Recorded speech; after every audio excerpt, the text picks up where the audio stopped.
ఇప్పుడు రాత్రి నిద్ర పట్టదు. యా విష్ణు గారు, ఇక్కడ సినిమా సక్సెస్ అవ్వాలని ఇంతకుముందు మీ బ్రదర్ మనోజ్ గారు let's talk about the movie. Vishnu గారు ఇక్కడ అంటే యాక్చువల్గా ఓటీటీ డీల్ అనేది మీ సినిమాకి వచ్చింది. బట్ మీరు డీల్స్ అన్ని పక్కన పెట్టి ఈ సినిమాని గ్రాండ్ రిలీజ్ చేయాలని చెప్పేసి మీరు ప్లాన్ చేసినట్టుగా తెలుస్తుంది. అంటే ఓటీటీ డీల్ని పక్కన పెట్టడం వల్ల కూడా ఒక ఫ్రీడమ్ అనేది మీకు లభించింది ఈ సినిమాని మీరు చేసుకోవడానికి? I have a very, very large freedom. My movie will not come to OTT before 10 weeks. 10 వారాల ముందు నా సినిమా ఓటీటీలో రాదు. That is the deal I have. And అందుకే పక్కన పెట్టా నాకు రిలీజ్ ప్రెషర్ లేదు. Okay, so that is the thing. నాకున్న రిలీజ్ ప్రెషర్ అంటే ఏంటంటే ప్రేక్షకులకి I want to show the best, and that is what we aimed at. And దేవుడి దయ వల్ల I don't have that OTT release pressure. Script improvement దశలోనే మీరు ఒక స్ట్రిక్ట్ కండిషన్ పెట్టుకున్నారని తెలిసింది. ఇందులో ఉన్న ఏ క్యారెక్టర్ కూడా ఎవరిని కించపరిచేలాగా ఉండకూడదు. ఏదైతే పంతుల క్యారెక్టర్ ఉంటుందో అది దొంగలా చూపించారు పూర్వం, కానీ ఇందులో చాలా పాజిటివ్గా చూపిస్తున్నారు. అందుకే ఆ క్యారెక్టర్ మోహన్ బాబు చేశారని కూడా అంటున్నారు. ఎంతవరకు నిజం? ఇది ఒరిజినల్గా కొంతమంది ఏదో చెప్పారు ఇలాగా, యూనో ఒక సెక్టర్ వాళ్ళని అవమానిస్తున్నారు అది ఇదని. అది చాలా తప్పండి. అది ఎందుకంటే అలాగే తెలియకుండా కావాలని పబ్లిసిటీ కోసం వాళ్ళపైన I don't have much respect.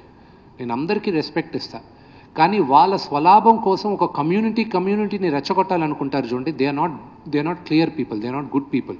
My director is a Brahmin. ఆ డైలాగులు రాసిన ఆయన బ్రాహ్మణ్, ఆ క్యారెక్టర్స్ని సృష్టించిన ఆయన బ్రాహ్మణ్, ఆకల శివప్రసాద్ గారు. సో వాళ్ళని అడగాలి ఆ క్వశ్చన్.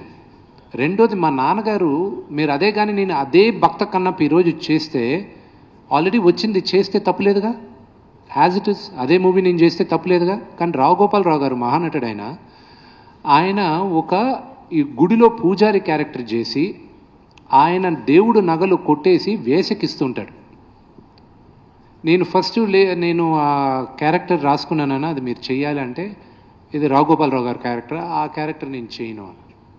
నాకు అది ఇష్టం లేదు, అలాగా ఆ క్యారెక్టర్ చేయను. లేదన్నా ఆ క్యారెక్టర్ కాదు ఇది ప్యూర్గా నేను ఇన్స్పైర్ అయ్యింది మహర్షి విశ్వామిత్రుడు. ఆయన అహంకారం, ఆయన అహంభావి, ఆయన కన్నా గొప్పోడు లేడు అనుకున్న క్యారెక్టర్, ఆ క్యారెక్టర్ని తీసుకొచ్చాను. ఆ క్యారెక్టర్ ఎలాగ మారుతుంది అనేది, అది టువర్డ్స్ ద ఎండ్ శివుడు ఎలాగా మారుస్తారనేది లెసన్ నా సినిమాకి. అల్టిమేట్గా ఈ సినిమాతో చెప్పాల్సిన ఇదేంటంటే, దేవుడికి భక్తుడికి మధ్యన మీడియేటర్స్ అవసరం లేదు, ట్రెడిషన్స్ అవసరం లేదు, మూలనమ్మకాలకి చోటు లేదు.